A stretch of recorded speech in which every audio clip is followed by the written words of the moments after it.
요한복음 12장 24절에서 26절 말씀 보겠습니다. 찾으셨으면 함께 읽겠습니다. 내가 진실로 진실로 너희에게 이르노니 한 알의 밀이 땅에 떨어져 죽지 아니하면 한 알 그대로 있고 죽으면 많은 열매를 맺느니라. 자기의 생명을 사랑하는 자는 잃어버릴 것이요 이 세상에서 자기의 생명을 미워하는 자는 영생하도록 보존하리라. 사람이 나를 섬기려면 나를 따르라. 나 있는 곳에 나를 섬기는 자도 거기 있으리니 사람이 나를 섬기면 내 아버지께서 그를 귀히 여기시리라. 아멘. 예수님께서 십자가를 지시기 위해서 베다니 지역을 이렇게 가시면서요, 따르는 자들에게 이렇게 하신 말씀이에요. 진실로 진실로 너희에게 이르노니, 진실로 진실로라고 이렇게 표현한 거는 꼭 알아야 된다. 그냥 흐지부지 알아도 되고 몰라도 된다는 얘기가 아니라 나를 따르는 자에게 꼭 알아야 된다. 그러면서 그 말이 무슨 말이냐면은 한 알의 밀이 땅에 떨어져 죽지 아니하면 한 알 그대로 있고 죽으면 많은 열매를 맺느니라. 너무 당연한 말이죠. 우리는 이제 벽실을 뿌리니까 그쪽 쪽은 미라를 뿌리는데 쌀알을 뿌렸는데 이게 땅에 들어갔는데 안 죽어. 그러면 그냥 아무것도 없죠. 지금 이제 조금 있으면 추석 되고 막 이래도 아무런 거둘 게 아무것도 없습니다. 근데 여기에 들어가더니 죽어버렸어요. 다 없어져 버렸는데 다 없어지고 나서 없어졌구나 생각했더니 뭐가 나와요? 조그만 싹이 하나 나옵니다. 근데 요게 뒤에 가서 크더니만 여러 열매를 맺는 것을 이렇게 얘기해요. 너무너무 당연한 얘기죠. 예수님 참 그 가르치는 데에 대한 그 탁월해요. 당연한 걸 얘기를 하시면서 누구나도 이해를 할 수 있게. 또 씨 뿌리는 비유에도 그렇잖아요. 길거리에다 뿌리면 어떻게 돼요? 그건 당연히 아무 열매도 없고 새가 와서 먹어버리고, 돌밭에 떨어지면은 조금 나는 것 같더니만 뜨거운 더위에 뿌리까지 다 타없어버리고, 가시나무 밭에 가시떨기 위에 뿌려지면은 좀 자라는 것 같은데 가시가 있다가 열매를 못 맺고, 좋은 밭에 떨어져야지 그게 30배, 60배, 100배의 열매를 맺는다. 예수님 참 탁월하게 잘 가르치신 것 같아요. 한 알의 밀이 떨어져 죽으면은 많은 열매를 맺는다. 거기에는 많은 생명의 역사들이 나타난다. 왜 그런 당연한 얘기를 왜 했을까? 그 다음에 예수님이 또 설명을 합니다. 25절에요. 자기의 생명을 사랑하는 자는 잃어버릴 것이요 이 세상에서 자기의 생명을 미워하는 자는 영생하도록 보존하리라. 자기의 생명을 사랑하는 자는 아무 열매가 없을 것이다. 그것을 가져서 자기의 생명을 사랑하는 것을 가져서 뭐라고 했냐면은 밀이 떨어졌는데 죽지 않은 것을 이렇게. 자기 생명을 사랑하는 자는 잃어버릴 것이요 열매들을 다 잃어버릴 것이요 아무것도 없고, 자기의 생명을 미워하는 자는 그게 밀알이 죽은 것입니다. 그 자기 생명을 미워하고 죽는 자는 영생하도록 많은 열매를 맺는데 그 열매는 영생의 열매다. 영원한 생명의 열매를 맺게 될 것이다. 이제 설명을 합니다. 그러면서 그 다음에 결론을 이렇게 내려요. 사람이 나를 섬기려면 나를 따르라. 이제 나를 따르라. 나를 따라서 이렇게 같이 가라. 이렇게 얘기합니다. 나 있는 곳에 나를 섬기는 자도 있으리니 사람이 나를 섬기면 내 아버지께서 그를 귀히 여기시리라. 그러니까 이 말씀은 그래요. 자기의 생명을 사랑하면은 아무 열매 없다. 자기의 생명을 미워하는 자는, 자기의 생명을 버리는 자는 그 결국 죽는 거랑 마찬가지죠. 버리는 자는 많은 열매를 맺게 될 것을 얘기해요. 그러니까 예수님이 하신 그 말씀의 의도는 뭐예요? 많이 열매 맺으라는 거죠. 많이 열매 맺는데 어떤 열매냐면요, 영생하는 영원한 생명의 열매를 많이 맺어라. 영원한 생명의 열매를 많이 맺어라. 예. 요한복음 15장 16절에 그 포도나무 비유에도 그렇게 말했어요. 너희가 나를 택한 것이 아니요 내가 너희를 택하여 세웠나니 이는 너희로 가서 열매를 맺게 하고 또 너희 열매가 항상 있게 하여 내 이름으로 아버지께 무엇을 구하든지 다 받게 하려면. 예수님은 우리에게 뭐가 많기를 원하냐면요, 열매가 맺기를 원하며 열매가 많이 맺기를 원하십니다. 열매가 많이 맺기를. 예. 그래요. 근데 열매가 많이 맺는다는 것은 무슨 열매냐? 예수님과 같은 그 인격의 열매고요. 예수님과 같은 사역의 열매입니다. 예수님이 이 땅에 오심으로 말미암아 하나님 나라를 세운 것과 같이 오늘 우리로 통해서 하나님은 예수님의 그 생명이 흘러가기를 원해요. 나를 통해서 가족에게도 흘러가고요. 나를 통해서 모든 친척에게도 흘러가고요. 나를 통해서 다 흘러가기를 원해요. 흘러가기를 원해요. 그렇게 되길 그 생명으로 흘러가는데, 그렇게 되는 그런 영원한 생명이 흘러가서 열매를 맺는 데에는 전제 조건이 뭐냐면요, 자기의 생명이 죽어야 된다. 자기의 생명을 미워해야 된다. 그래야지 영원한 생명이 흘러가게 되어 있다. 그것을 말씀을 합니다.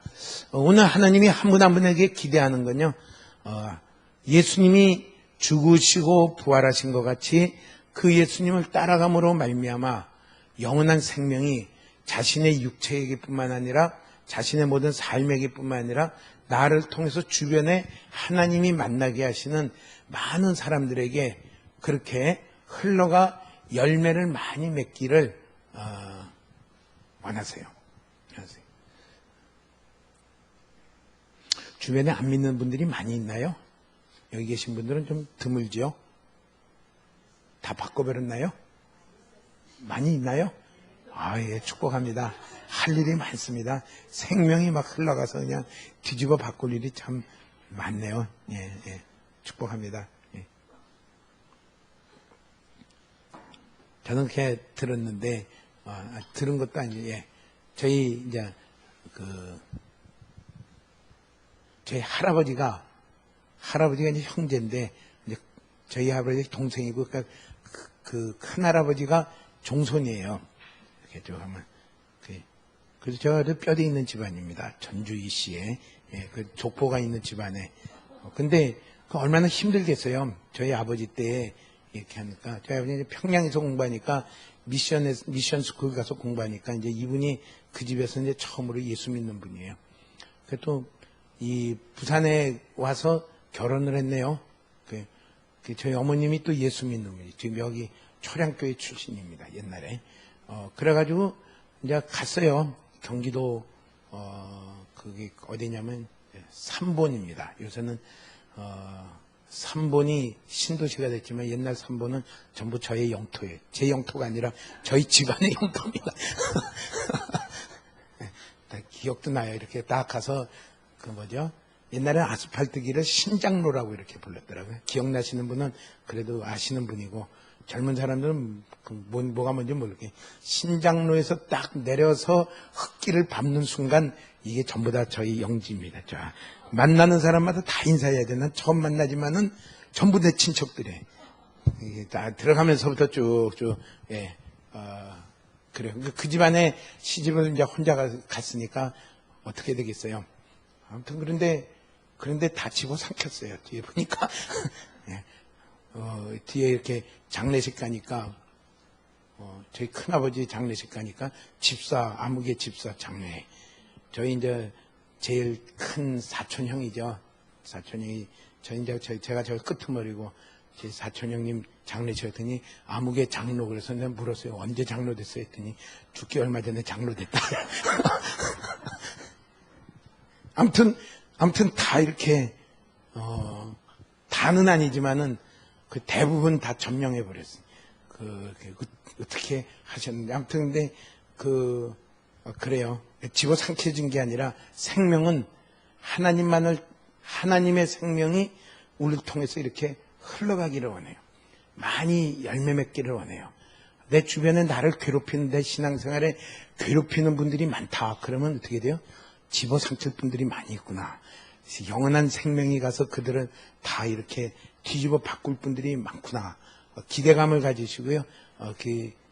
주님 앞에 계속 나아가면 좋겠습니다. 할 일이 참 많죠. 할 수 없어. 아이고, 내가 이 집안에 와가지고. 그게 아니라, 아무튼 영원한 생명이 삼켜야 된다. 삼켜야 된다. 그게 열매 중에 하나예요. 또 하나의 열매는 뭐예요? 우리의 인격이 예수님의 인격을 닮아가서 그분과 같이 모든 생각과 삶이 거룩하게 바뀌어지는 게 그게 열매죠. 예수님과 같은 인격과 또 사역의 행위가 열매를 맺는 거죠. 그럼 이제 우리가 열매 맺는 일이 많이 있죠. 예. 근데 그렇게 열매를 많이 맺는 데에는 방법이 딱 하나다. 하나님의 생명이 그들을 향해 흘러가야 되는데 어떻게 해야지 흘러가느냐 하면은 내가 죽어야지 흘러간다. 예. 죽으면은 열매를 많이 맺고 땅에 떨어져 죽지 않으면은 열매를 하나도 맺지 못하고 있게 된다. 예. 그러니까 우리의 있는 자리에는 반드시 우리의 모든 관계 안에는요, 먼저 개인적으로, 그 다음에 가족, 그 다음에 친척들, 친구들, 또 동료들, 더 나아가서 그렇게 연결이 돼서 나아가는 처음 만나는 모든 지역 안에는 뭐가 되냐면요, 그렇게 생명의 열매를 많이 맺을 분들이 질비하게 있다. 질비하게 있다. 아유, 이 독한 사람들, 믿지 않는 사람들 속에 있으니까 내가 정말 볶여서 못 살겠다고 그래서 도망치는 자는 그게 아니라 거꾸로요. 내게서 생명이 흘러나와서 그들을 다 이렇게 영생하는 생명으로 열매를 맺게 하는 게 그게 성경적이에요. 성경이. 예. 그러면은 어떻게 될 때 그렇게 되냐면 하늘에 밀이 떨어져 죽지 않으면은 하나 그대로 있고 죽으면 많은 열매를 맺느니라. 여기에 가신 분이 예수님이에요. 거기에 12장 1절에 보면 6월절 엿새 전에 예수님이 베다니로 이렇게 가실 때에 있었잖아요. 십자가를 앞에 두고 예수님이 십자가에 죽으면 어떻게 돼요? 많은 생명의 열매를 맺을 것을 얘기를 해요. 우리 그런 소망 가운데 이렇게 참 살아가면 좋겠어요. 네. 많은 열매를 맺게 될 것을 얘기하고요. 내가 뭐 어떻게 된 게 아니라 나를 통해서 영생하는 생명이 흘러가면은 거기는 많은 열매를 맺게 돼 있어요. 많은 열매. 참 재밌어요. 이렇게 교회에서도 보면 누굴 통해서 이렇게 전도가 되나? 그러면 꼭 이렇게 유식하고 고상한 사람을 통해서만 되는 건 아니더라. 그러니까 그게 하나님의 생명이 흘러갈 수 있는 그 사람을 통해서 전도가 되는 거죠. 말을 잘한다고 되는 것도 아니고 어떤 우리의 자원이 필요가 없어요. 근데 중요한 건 뭐예요? 예수님이 죽었듯이 내가 죽어야 돼요. 어떻게 죽냐면 예수님을 따라 죽어야 돼요. 예수님과 같이. 예. 그렇게 우리가 되기를 소망하며 이렇게 나아가면 좋겠습니다. 근데 25절에는 그렇게 말씀을 했어요. 자기의 생명을 사랑하는 자는 잃어버릴 것이요. 이 세상에서 자기의 생명을 미워하는 자는 영생하도록 보존하리라. 참 근데 죽어야 되는데 이게 생명이 죽어야 돼요.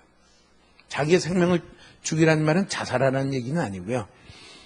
내가 가지고 누릴 수 있었던 선천적이고 후천적으로 가질 수 있는 모든 것들이 다 내려져야 돼요. 그래야지 그 내려지는 가운데서 영생하는 생명이 예수님의 부활의 생명이 나에게 또 나를 통해서 부어지게 될 것을 이렇게 말씀을 합니다. 그러니까 내가 살아있으면은,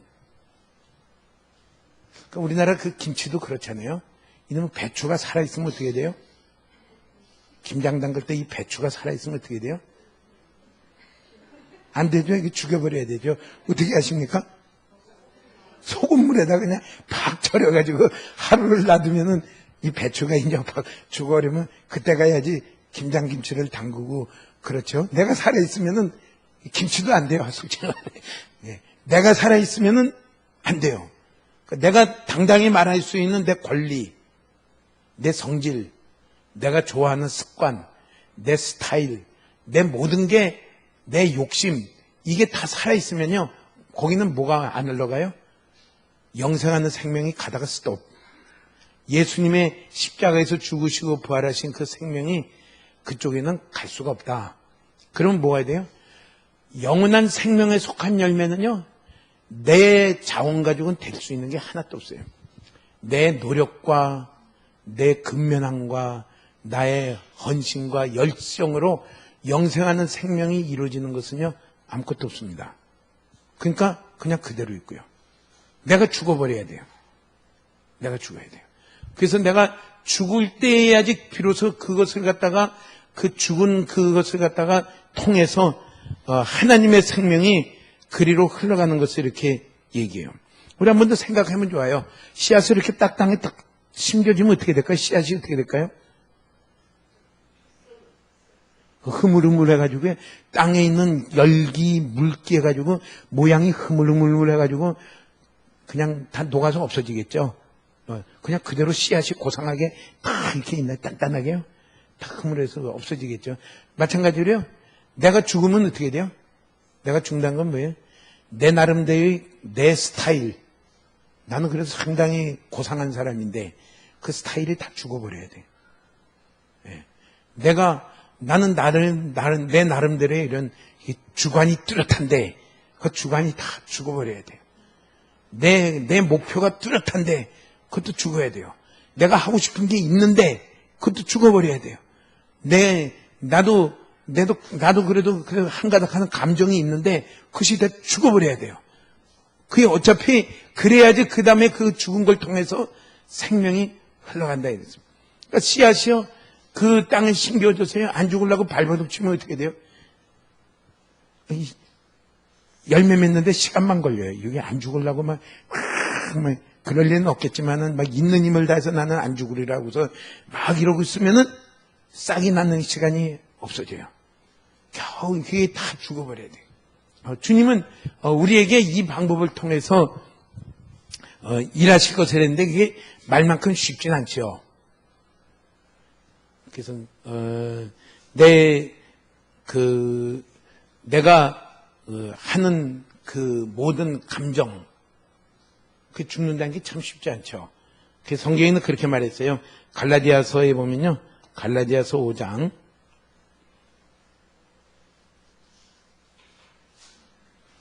24절에 보면요. 그리스도 예수의 사람들은 육체와 함께 그 정욕과 탐심을 십자가에 못 박았느니라. 그 정욕과 탐심을 십자가에 못 박았느니라. 그러니까 자기 감정이요. 십자가에 못 박혀야 돼요. 죽어야 되는 거죠. 십자가에 보면. 이 참 감정이란 게 묘해요. 우리 옛말에도 그런 게 잘 안 되는 걸 옛말에도 그렇게 말했어요. 자라보고 놀란 가슴. 뭐예요, 그 다음에? 소뚜껑만 봐도 놀란다. 자라보고 놀란, 저 소뚜껑이라고 알지만은 섬뜩해. 부엌에 들어가면서 컴컴한데 그 소뚜껑 턱 보고, 어이쿠, 저 자랑 가고선 섬뜩해. 이 감정은요, 우리의 이렇게 이성의 판단대로 따라오질 않아요. 요걸 십자가에 못 박아서 죽여야 돼요. 내가 이러면 안 되지. 하지만은 요 놈의 감정이 안 따라와요.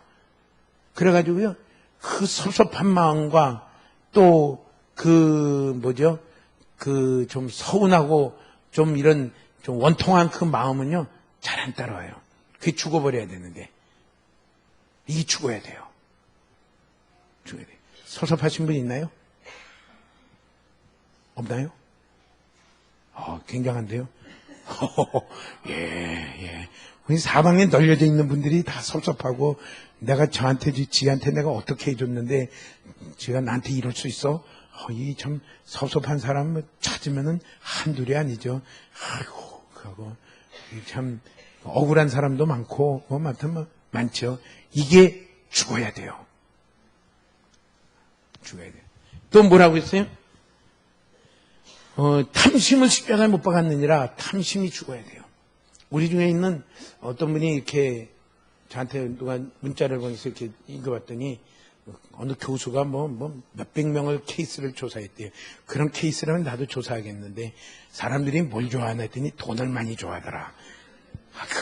그건 뭐 조사 안 해도 그걸 또 몇 퍼센트가 돈을 좋아하더라. 제가 생각에는 100% 같은데 그 교수님은 80몇 %라고 해서 설문조사할 때 누가 또 그거에 고상하게 답을 안 쓴 것 같아. 실은조사 좋아하면서 답은 또 이렇게 안 쓰는 것도 같아. 너무 당연한 거 아니? 우린 다 그 좋아하던 것을요, 죽어야 돼요. 또 좋아하는 것을 이렇게 다 칭찬받기를 좋아하더라. 그랬어요. 다 자기가 좀 드러나기를 다 좋아해요. 다 드러나. 오직 주님만 영광 받으시기를. 전에 어느 찬양인도자를 이렇게 볼 때 찬양인도 이렇게 하다가 막 사람들이 막 은혜 받고 하니까 그 다음 뭐예요? 조용히 빨리 사라져버려요. 왜 그러냐 이렇습니까? 사람들이 자기한테 집중할까 싶어서 나는 빨리 사라져야 되겠다. 우리는 칭찬받는데 약해요. 그게 죽어야 돼요. 칭찬받고 드러나고 또 뭔가 내가 한 것이 이렇게 뭔가 딱 이렇게 나타나기를, 그래서 내가 뭔가 좀 제일 중요한 사람으로 보여지기를, 이게 죽어버려야 돼요. 죽어버려야 돼요. 그렇지 않으면요, 거기에 자꾸 끌려가요. 거기에 뭐가 되냐면 생명이 차단이 돼요. 그게 내가 누구나 가릴 것 없어요. 그분 통계 보니까 그것도 한 80% 나오더라고요. 그런데 욕먹기 좋아하는 사람 있나요? 다 싫어하죠. 나는 이만큼 했는데 사람들은 요만큼 했다고 막 나를 깎아요. 기분 좋은 사람 있나요? 내가 더 낮아질 때가 됐구나 하고서 좋아하는 분 있나요? 그런 분 별로 없죠. 요만큼 했으면 이만큼 했다고 막 이래야지 신이 나는 건데, 참 그래요. 우리에게 있는 그게 뭐죠?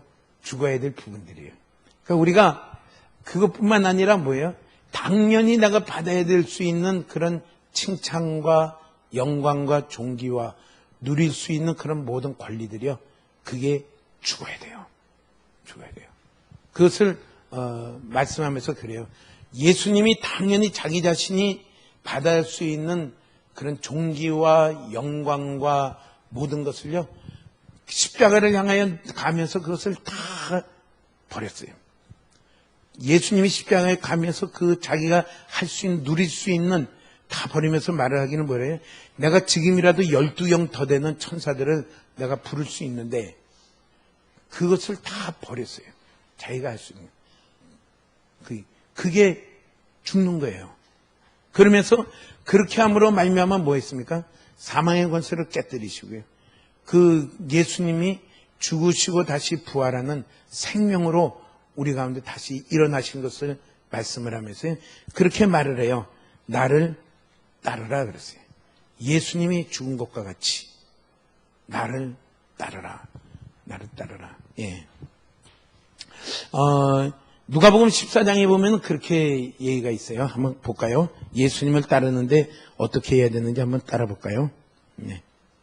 누가복음 14장 26절입니다.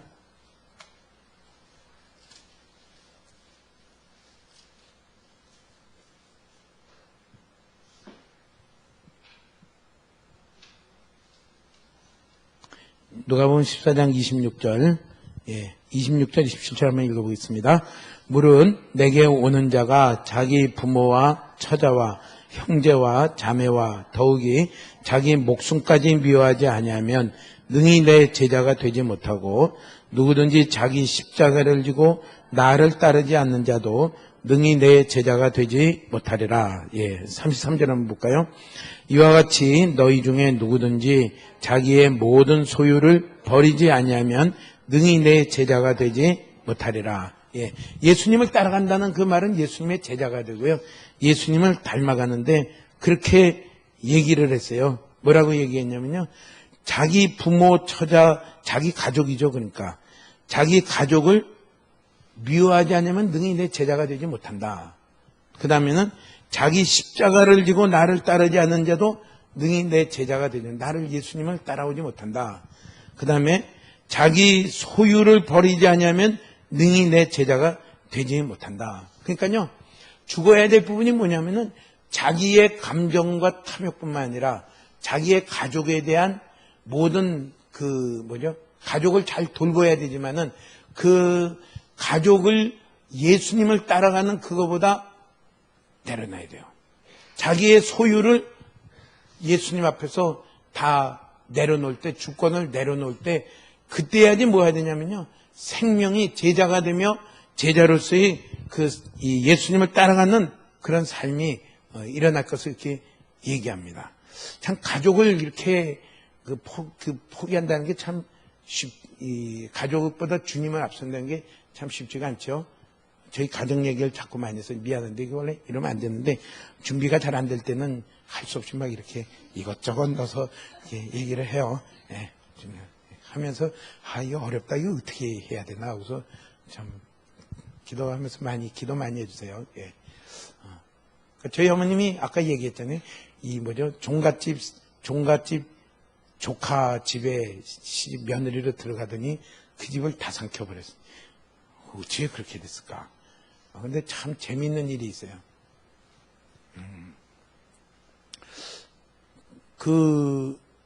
저희 어머님이 이제 서울에 와서 계시니까 시골에 있는 삼본에, 옛날 삼본은 시골이에요. 요새는 뭐 다 거기가 거긴데, 데려가서 아까 돌아가신 제일 큰 조카를 데려가서 길렀어요. 길렀다는 거는 학교 다 보내고 대학교 졸업하고 군대 갔다 오고 직장 다니고 아무튼 다 길렀어요. 그 동생도 기르고 그 집에 한 4명을 기른 것 같아요. 근데 참 제가 좋은 점이 있어요. 저 이렇게 큰 형님이 있으니까 숙제를 맡길 때는 저는 참 좋더라고요. 저희 어머님이 힘들지 몰라도 장문 숙제 무슨 숙제하면 다 가서 하면은 알아서 잘 해주셔서 참 좋더라고요. 그런데 제일 큰 형님이 결혼을 했는데 아직은 그 집이 이제 믿지 않는 집이니까 다 주일날, 일요일날 하죠. 그 형님 이제 얘기를 해요. 다른 분은 안 와도 저희 어머님은 꼭 오십시오. 근데 주일날 딱 하니까 안 갔어요, 저희 어머니. 그러고 나서 그 다음에는 저희 큰 할머니가 돌아가셨는데 그 종선집에 제일 큰 할머니가 다 가야 되잖아요. 다 가는데 장례식이 주일이니까 장례식은 안 갔어요. 2번으로 내가 보니까 2번으로 딱 해결이 됐구나. 종선 큰할머니 장례식이 주일이라고 안 가고, 그 다음에 자기가 참 애쓰다시피 기른 조카를, 당연히 자녀들이야 주일날 결혼 안 하겠지만은 조카가 주일이니까 그것도 안 가고, 그럼으로써 이제는 모든 분들이 저분은 누가 뭐래도 주일날은 꼼짝 안 해. 누가 뭐 무슨 일이 있어도 안 오는 거에 대해서 전부 합격을 다 받아버렸어요. 근데 그로 인한 인정받고 이러니까요, 뭐 떡을 하든지 뭐를 하든지 다 둘로 나눠서 이건 제사 드렸으니까 갖고 와서 먹어 하고서 꼭 주고, 대신에 이제 지혜가 있더라고요. 아버님이 돈을 잘 버니까 가서 돈을 많이 써요. 돈 쓰는데 다 약해 보니까 돈을 제일 많이 쓰고, 그 다음에 하기 전에 미리 전에 가서 그냥 다 많이 해가지고 아무 말도 못하도록 다 이렇게 해놓고 이렇게 하니까 다 그게 이겨지더라고요. 이겨지더라고요. 그러니까 참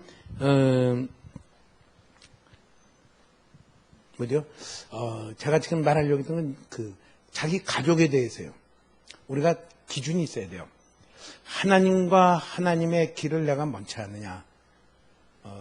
그 기준이 없이 하나님과 하나님의 길도 없이 하나님을 먼저 하며 따라가는 그런 게 없이 가족이 뭐 이랬는데 생명이 안 가요. 우리의 무슨 애씀으로서 생명이 가요? 아니요. 하나님을 믿는 그 삶으로 거기에 부활하신 예수님의 생명이 그들에게 흘러가야지 거기서 구원을 받든지 하는 역사들이 일어나는데요. 우리가 너무 타협을 해서 이렇게 하는데, 그거 주님 앞에 가서 이렇게 생각할 때 하나님의 그 기준과 그 길을 보면 어떻게 해야 될까요? 그렇다고 막 그냥 아무것도 안 하고 다 이렇게 하는 게 아니라, 보면 내가 보니까 대학교도 안 나왔는데 고등학교 나왔지만 무지하게 지혜롭더라고요. 가서 뭐 거기에 대해서 돈 쓰는 거는 얼마든지 쓰고 가서 미리 가서 다 해버려요. 그러니까 그분들이 아무 말도 안 하고 떡도 두 덩이로 나눠서 제사 드리는 떡 해놓고 제사 안 드리는 떡 해놓고 그러고 가서 이건 너희 먹어라.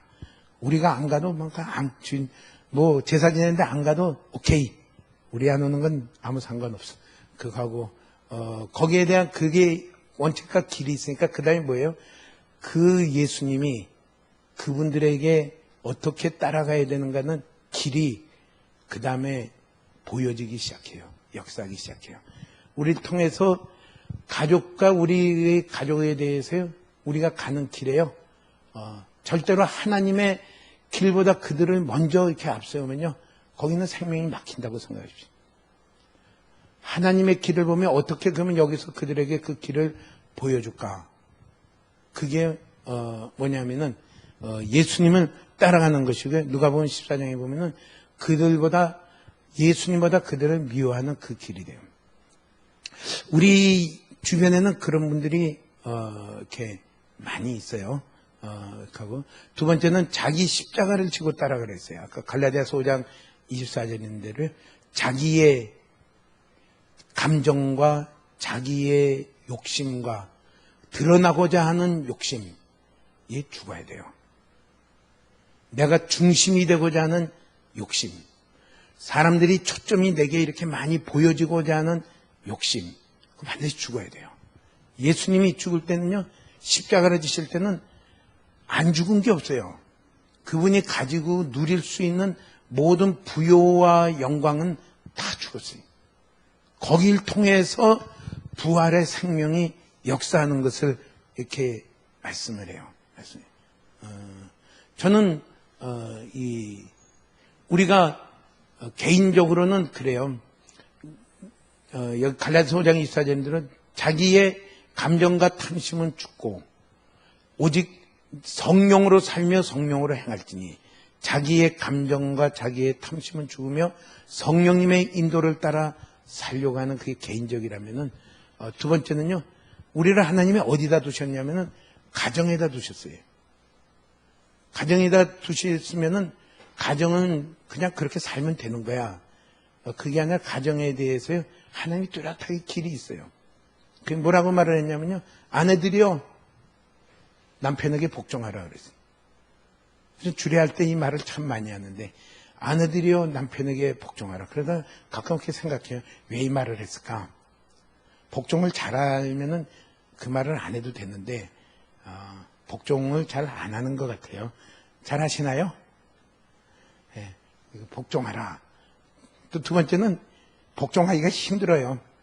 되게 남편이 이렇게 보면은 머리가 빨리빨리 안 돌아가요.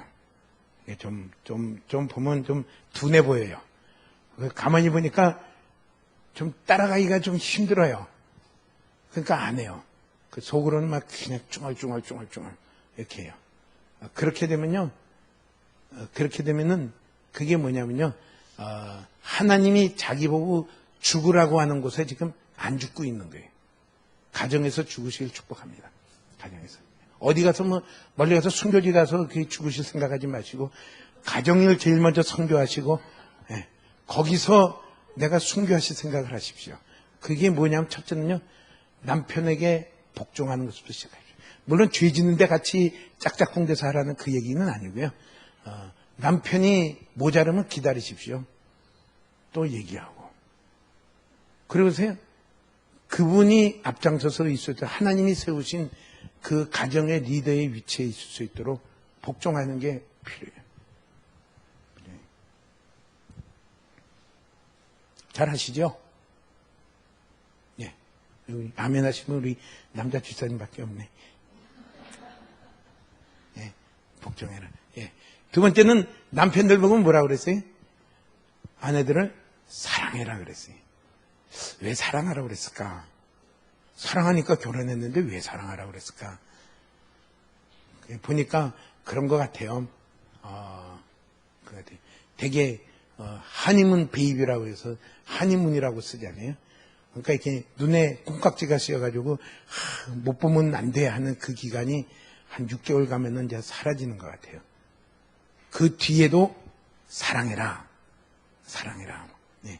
남편이 할 일은요, 사랑해라. 잔소리를 많이 해도 사랑해라. 예. 언제든지 사랑해라. 아내에게는 뭐예요? 복종해라. 우리 순종을 그것부터 이렇게 하는 게 필요해요. 그거 하려면요, 자기 죽어야 돼요. 자기가 죽지 않으면 복종하나요? 보니까 미련한데, 남편 머리 쓰는 게 저기 저래갖고, 보니까 좀 미련한데, 아휴, 하고서 내가 나서서 따라와! 하고서 끌고 가면은 그 가정은요, 안 돼요. 절대로 거기서 하나님이 의도하신 역사들은 일어나지 않아요. 어떻게 하는지 기다리면서 복종해라. 복종해라. 예. 또 남편에게는요, 아내를 사랑해라. 사랑해라. 집에 안 들어가고 여기 있는 남성분들이 별로 없네. 이거는 저기 어디 딴 데 가서 얘기해야 되는데, 집에 들어가기가 싫어가지고 뱅뱅 돌다가 11시에 들어가시고 12시에 들어가시는 분들이 있으면 그거 빨리 회개하고, 단지 아내를 빨리 사랑해라. 빨리 들어가도록. 예, 사랑해라. 그렇게 들어가면요, 할 일이 없는데도 빙빙 돌다가 11시 들어가고 12시 들어가시면 그 가정은 어떤 생명도 그 가정에 있을 수가 없어요. 생명이 흘러가는 데는 자기가 죽어야 돼요. 자기의 하고 싶은 게 죽어야 되고요. 자기의 주관이 죽어야 되고요. 어떡하든지 하나님의 길에 자기가 죽어야 돼요. 예수님과 함께 하나님의 길에 내가 죽어야 돼요. 그 다음에 세 번째는 이렇게 말했어요. 자녀들아. 그런데 하나님이 왜 이렇게 이 순서대로 말했는지 모르겠지만은, 가정이 회복되려면 이 순서부터 돼야 될 것 같아요. 대개 이제 여성분들서부터 시작했는데, 여성분들이 마음이 답답하더라도요, 남편에게 복종하는 연습을 자꾸 하십시오. 자꾸. 그 다음에 남편은요, 사랑하는 연습을 자꾸 하십시오. 예. 그 다음에는 뭐예요? 자녀들아, 이러면서, 자녀들 보고 세 번째 자녀들 보면, 부모를 공경하고 부모에게 순종하라. 이것이 땅에서 잘되고 장수하는 길이다. 그렇게 말했어요. 자녀들이 가정 안에서 자꾸 이렇게 배워야 됐거든요. 부모를 공경하고 또 부모에게 순종하는 걸 배워야 돼요.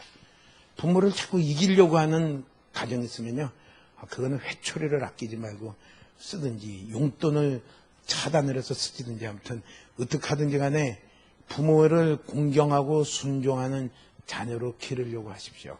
그래야지 그게 올바르게 되는 길이. 부모의 위치에 있는 학교 선생님이나 교회 목사님이나 교회 선생님이나 리더들에게, 또 직장에 있어서 자기 위에 있는 리더들에게 순종하는 것을 어디서 배워요? 가정에서 배워야 돼요. 가정에서 그걸 못 배우고 나면요, 참 불행한 사람이 돼요. 여기 가서도 튕기고 저기 가서도 튕기고, 목사님이 이랬으면 좋겠다 그러는데 왜요? 내가 하기 싫어요. 중학생, 우리 고등학생 중에 뭐 얘기하면 싫어요서부터 답하는 애가 있어요. 우리 집 아이 같으면 한 대 때려주고 싶은데 때려줄 수는 없고 기다리는 거죠. 근데 또 뒤에 가면 따라오면서도요, 첫 마디는 뭐네? 안 해요. 싫어요. 두 가지가 그냥 입에 익숙해져 있어요. 근데 그게 집에서부터 그게 완전히 고쳐져야 돼요. 예, 또 해볼게요. 제가 기왕 먼저 설교 준비가 잘 안 됐으니까 그냥 된 대로 얘기하죠. 나오는 대로 할게요. 네. 제가 고등학교 2학년 겨울방학이니까 고3 올라가는 겨울방학 때 저희 목사님이 시켜요.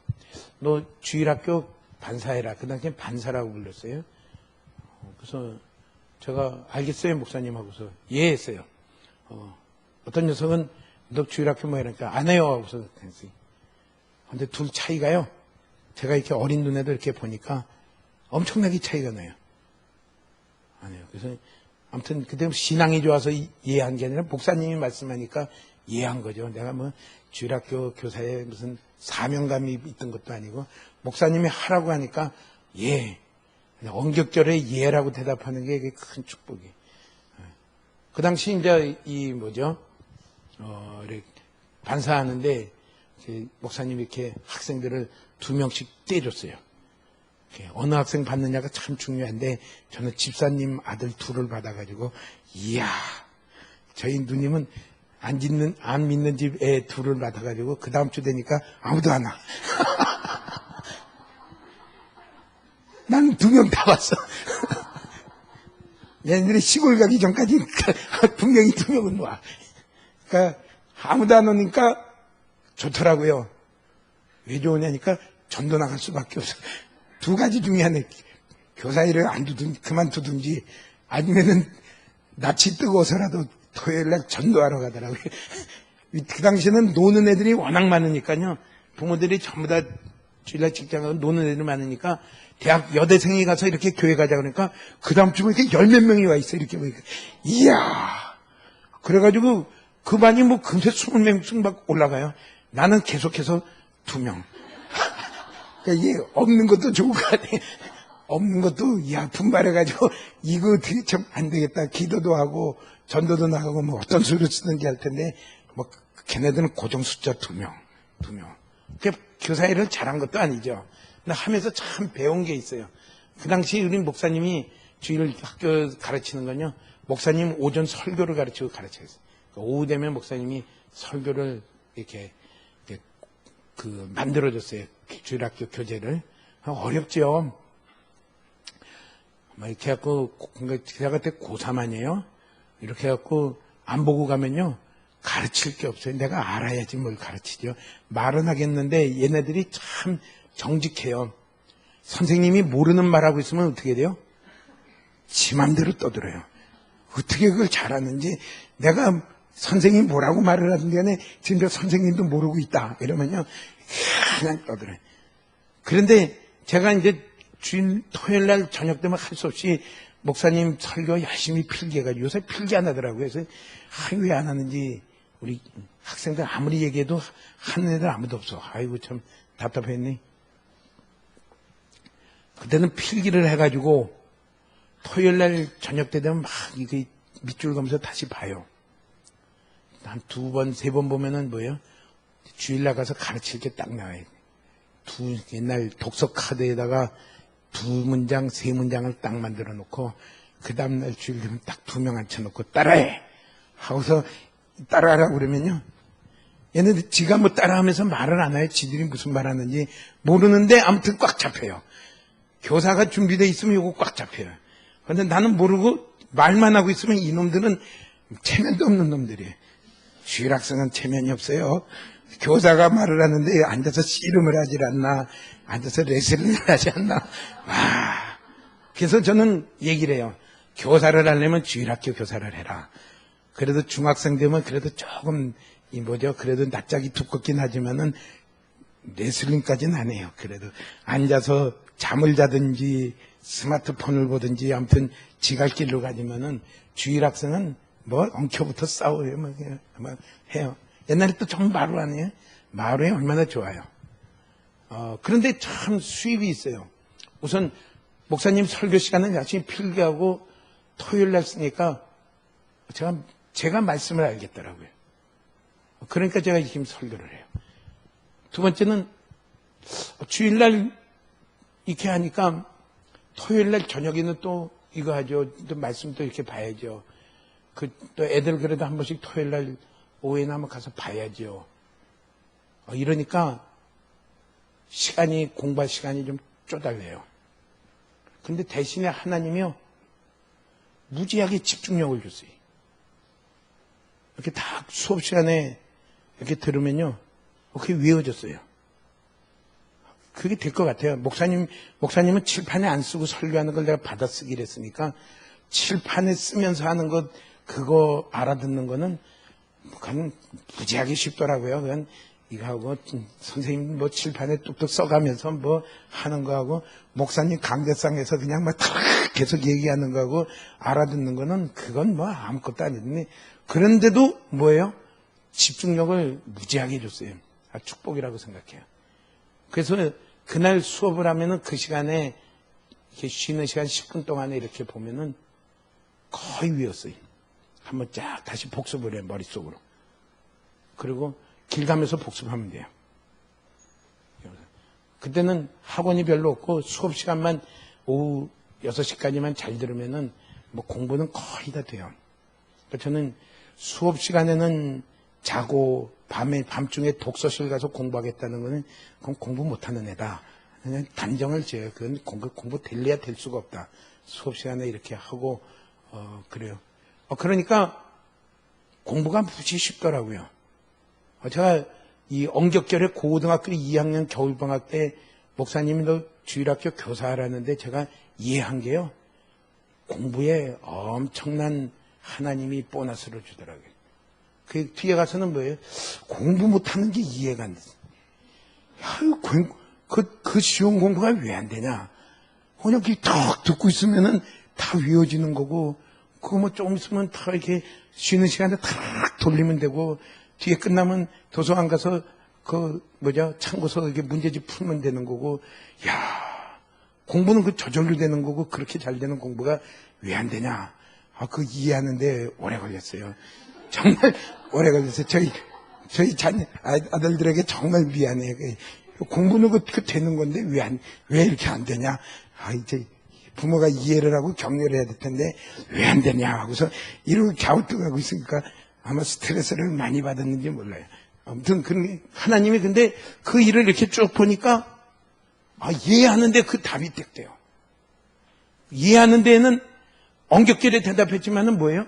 내가 지금 고3 올라가는데 내가 공부할 일이 많은데 내가 지금 이러고 교회 다니는 것도 좋지만은 교사하는 것도 좋지만은 이러고 하다가 대학교 못 들어가면 어떡합니까? 또 대학교에 들어가겠지만은 원하는 대학교에 못 들어가면 어떡합니까? 그런 거 계산하면 어떻게 되죠? 못해요 하고 그래야죠. 근데 참 머리 나쁜 것도 감사한 일이에요. 그런 거 계산이 안 돌아가니까 뭐예요? 목사님이 얘기하니까 예에서 예. 그게 죽는 거예요. 내 앞으로의 미래의 플랜, 내가 하고 싶은 모든 계획, 모든 이런 거 막 머리가 좀 나쁘십시오. 이렇게 막 이런 게 그땐 생각이 안 나야 돼요. 생각이 안 나고 주님, 되게 주님이 하늘에서 말씀하는 게 아니라 되게 사람을 통해서 많이 말하는데 그 말을 들을 때 그런 계획이 없이 그런 계산이 없이 제가 하죠. 제가 순종하죠. 그게 하늘의 미랄이 떨어져 죽는 거예요. 어디서 죽어야 돼요? 하나님이 지금 내게 있으라고 하는 가정에서 죽어야 되고요. 하나님이 내게 있으라는 교회에서 죽어야 되고요. 하나님이 내게 있으라고 하는 그 삶의 현장에서 죽어야 돼요. 그래야지 뭐가 돼요? 생명이 흘러가요. 생명이 흘러가요. 제가 대학교 들어가니까 누가 날 찾아와서 좀 가정조사하래요. 어떻게 알았냐니까 약국이 이렇게 집에 있는데 약국인데 이렇게 약국 앞에 약국이 이렇게 세 갈래길에 딱 중심에 있어요. 그 약국 주인이 항상 보는데 정말 저 학생은 착실한 것 같다. 저 학생 누가 자기한테 이렇게 소개해서 선생님 좀 소개하려는데 누굴 소개할까 하다가 저 학생이면은 될 것 같아. 그래갖고 저한테 느닷없이 이렇게 얘기를 했어요. 그래서 제가 조건을 뭐 했어요? 교회 가자 그랬어요. 이렇게 따라오는 그 위아들 그 녀석 보고 교회 가자. 당연히 교회 와야죠. 그럼 나한테 배우려면 와야죠. 생명이 흘러가는 건요. 내가 나의 모든 계획과 나의 모든 플랜과 내가 하고 짜놓은 그게요. 주님과 주님의 말씀과 길에 폭이 돼야 돼요. 죽어야 돼요. 많이 죽으시길 바랍니다. 교회 안에서도요. 내가 할 일이 있는데요. 그렇게 하지 말고 그냥 엄격결에 그게 생각이 나지 마십시오. 내 할 일이 생각이 나지 말고 예부터 하고 뒤에 보니까 이렇게 됐네. 어떡하지? 그럼 조정하면 돼요. 그러면요. 하나님이 제가 생각할 때는요. 하나님이 반드시 거기에 생명으로 엄청나게 채워요. 엄청나게 채우시고 그러고 함께해요. 우리 그 안에서. 제가 이렇게 대학교 2학년 때는 이상하게 데모하는데 같이 했다가 그때가 아주 유명한 때예요. 긴급조치 막 나오고 하는 험악한 시대에 제가 데모했다가 졸지에 군대를 갔으니 원주에 가서 이렇게 있는데 가서 하나님이 이렇게 갈 때 무슨 마음을 줬냐면요. 야곱과 같은 마음을 줬어요. 야곱이 돌베개 베고서 하나님 제가 갔다 올 때까지 잘 다녀오면은 이곳에 제가 11조를 드리고 이곳에 제가 전을 세우고 이렇게 하겠습니다. 그런 게 아니라 하나님, 제가 아는 대로는 하나님 따라갈 테니까 하나님 모든 가는 길에 항상 함께 해주세요. 그래서 제가 성경 찬송을 갖고 갔는데요. 군대가 들어갈 때 보니까 성경 찬송 갖고 온 사람이 없더라고요. 나 혼자밖에 없어요. 근데 성경은 물론 잘 안 봤어요. 이렇게 먼지 있으면 주일날 되면 또 톡톡 털고 이렇게 가는데 주일날 아침 되니까 그러더라고요. 교회 갈 사람 나와 하고서 막 지시가 네오반이 조용히 네오반이 교회 갈 사람 나와 하고서 이러니까 근데 제가 탁 나갔어요. 네오반장한테. 당시 분위기가 이제 훈련병 군기 잡는다고 아주 험악해서 다 이렇게 오는데 나 혼자 나왔어요. 죽기 살기면 계산이 안 돌아가요. 참 이게 은혜인지 미련한 건지 모르겠는데 내가 지금 가면은 무슨 일을 당할 것이다. 뭐 이런 생각이 하나도 안 들어요. 가야지. 주일학교 교사 해야지요. 하고서 너무 참 그 하나님이 잘 이렇게 해주신 것 같아요. 계산이 안 돌아가니까 갔어요. 그래서 다른 사람들이 그 네오반이 한 60명 되나 한 59명이 이렇게 눈을 탁 봐요. 저놈이 저기 어떻게 되나.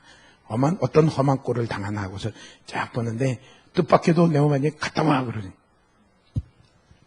갔다 온 다음에는 또 이렇게 탁 봐요. 저기 갔다 와서는 어떻게 되나. 갔다 와서는 아무 일이 없어요. 그것도 군대 가면 총 닦아야 되냐. 총 닦는 건 간단해요.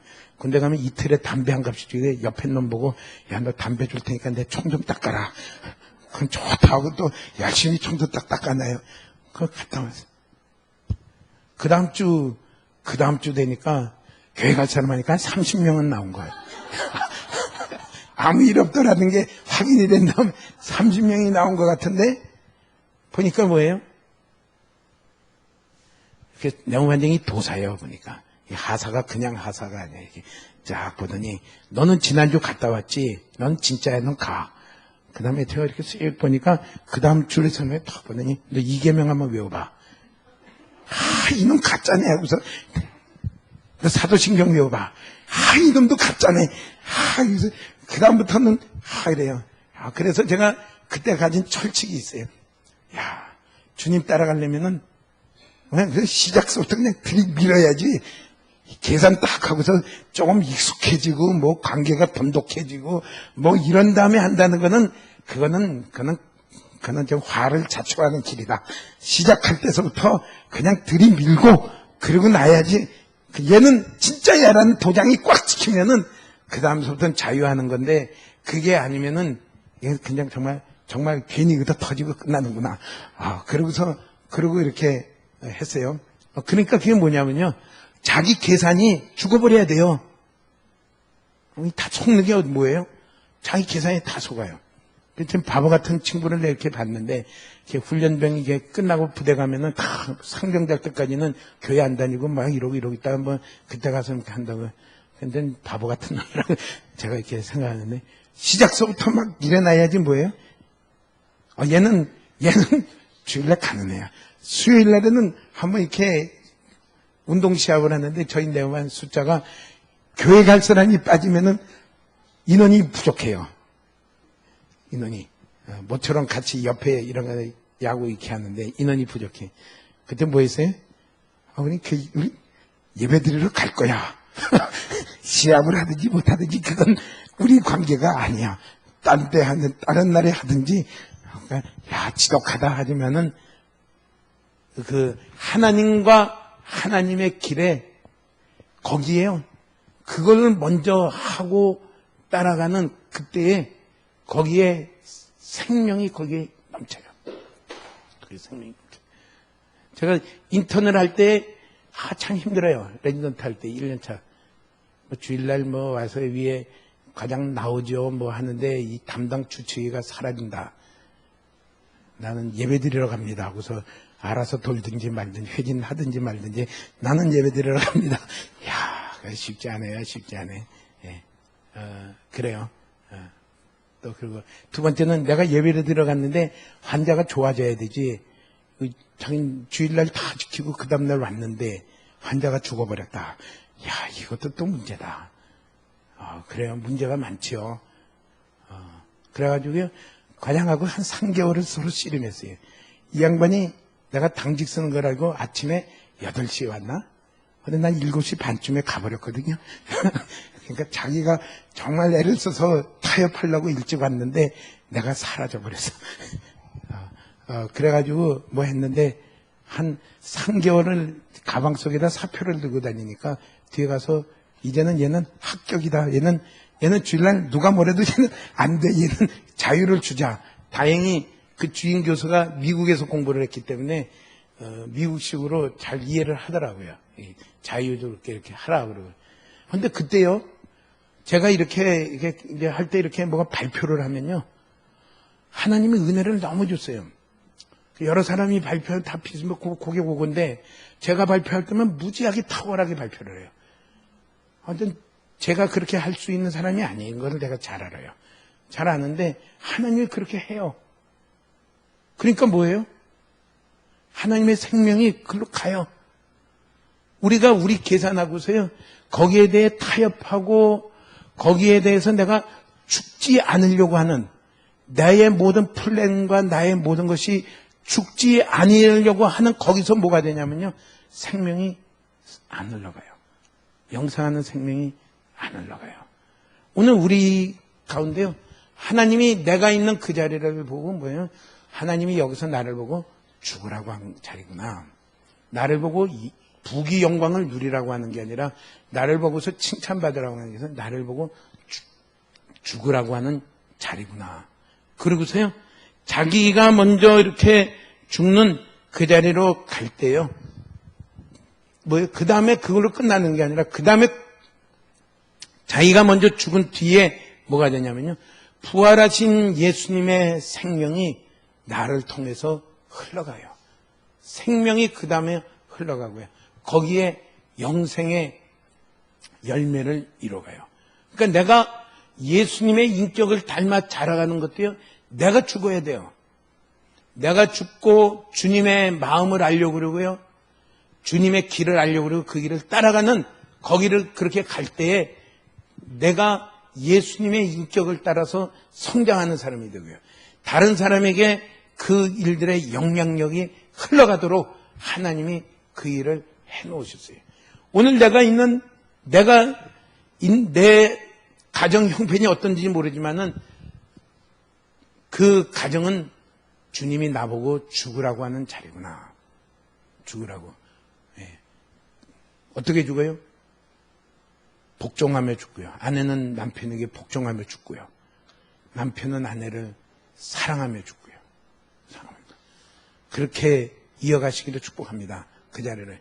내게 있는 교회는 뭐예요? 내가 목소리 높이라고 하는 교회가 아니라요, 내가 나보고 죽으라고 하는 교회예요. 죽으라고 하는. 뭐예요? 내가 중요한 사람으로 인정받고 내가 다른 사람이 나를 보고 신령하다, 참 하나님이 능력을 많이 줬다, 그런 걸 추구하지 마시고요, 그 자리에서 오직 주님만 영광 받으십시오, 주님의 뜻만 이루십시오 하고서요, 자기가 드러나지 아니하고 주님이 마음껏 나타나며 역사하며 일하시도록 자기를 죽으라고 하는 자리예요. 그렇게 한 그 자리에서 뭐가 됩니까? 생명의 역사가 그 가운데 흘러가게 돼 있어요. 흘러가게 돼 있어요. 우리는 주님이 그 자리에 놓으셨다는 것을 우리는 이렇게 아시길 바랍니다. 빌립보서 2장 5절 말씀 한번 보겠습니다.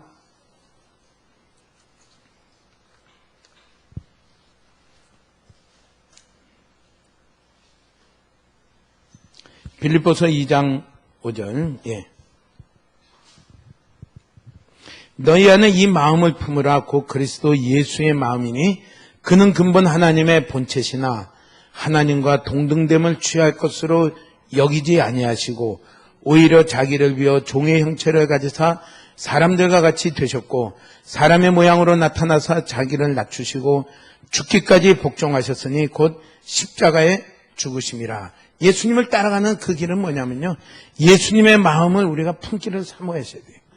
그 마음은 뭐냐면요, 하나님과 본체시라서 당연히 그렇게 누릴 수 있는 권리가 있지만은 아버지 하나님의 뜻을 이루게 동등됨을 취할 것으로 여기지 아니하시고, 당연히 그렇게 여김을 받아야 되지만은 그렇게 여김을 받지 아니하시고, 자기를 비워 종의 형체를 가지사 사람의 모양이 사람과 같이 되셨고, 자기를 낮추시고 죽기까지 복종하셨으니 곧 십자가에 죽으심이라.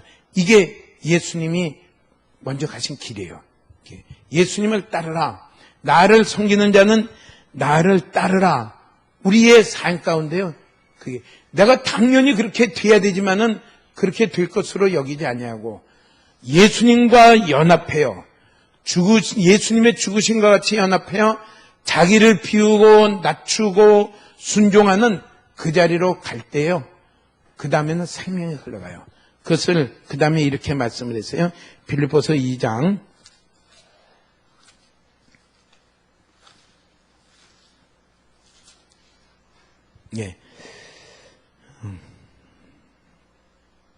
빌립보서 2장 9절부터 11절까지 이렇게 말했죠. 이러므로 하나님이 그를 지극히 높여 모든 이름에 뛰어난 이름을 주사 하늘에 있는 자들과 땅에 있는 자들과 땅 아래에 있는 자들로 모든 무릎을 예수의 이름에 꿇게 하시고 모든 입으로 예수 그리스도를 주라 시인하여 하나님 아버지께 영광을 돌리게 하셨느니라. 하나님이 지극히 높이시는데 앞에 있는 건 뭐예요? 먼저 죽어야 돼요. 먼저 자기를 낮춰야 돼요. 우리가 잘못되면 어떻게 돼요? 먼저 내가 우러러 보이기를 원해요. 내게 더 놀라운 은사가 더 있어서, 내게 더 어떤 놀라운 이런 게 있어서 우러러 보이기를 원하고요. 존경받기를 원하고요. 관심의 대상이 되기를 원하고 뒤따르는 초점의 대상이 되기를 원하는데, 그건 예수님하고 거꾸로 가는 길이에요. 거꾸로 가는 길이에요. 거기에는 생명의 역사는 없다. 부활하신 예수님의 생명이 우리를 살리고 이것이 영원한 열매를 이루어가는데, 거기에는 내가 길은 뭐냐면요, 내가 먼저 죽는 거예요. 내가 먼저 죽고 자기를 비워 종의 형체를 가지시고 십자가에 죽기까지 복종하셨으니 하나님이 그를 지극히 높입니다. 지극히 높입니다. 우리 성경 조금만 더 볼까요?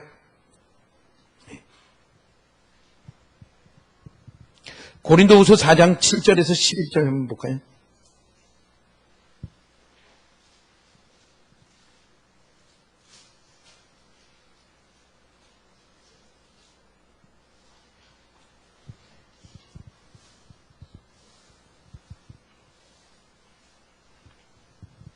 고린도후서 4장 7절에서 11절입니다. 같이 한번 읽겠습니다.